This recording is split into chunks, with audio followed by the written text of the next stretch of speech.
వంటగది.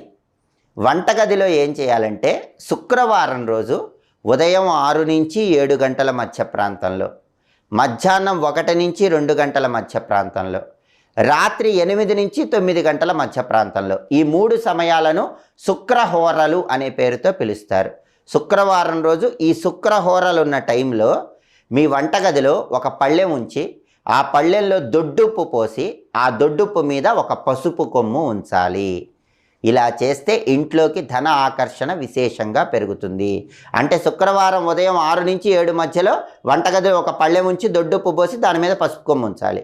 మళ్ళీ మధ్యాహ్నం 1 నుంచి 2 మధ్యలో ఆ పళ్ళెం పక్కనే ఇంకొక పళ్ళెం ఉంచి మళ్ళీ దొడ్డుప్పు పోసి దానిలో ఒక పసుపు కొమ్ము ఉంచాలి. మళ్ళీ రాత్రి 8 నుంచి 9 మధ్యలో ఇంకొక పళ్ళెం ఉంచి ఆ పళ్ళెంలో దొడ్డుప్పు పోసి దానిలో ఒక పసుపు కొమ్ము ఉంచాలి. ఈ శుక్రహోర టైమింగ్స్లో ఇలా పళ్ళెంలో దొడ్డుప్పు పోసి ఒక పసుపు కొమ్ము ఉంచితే విశేషంగా ఇంట్లోకి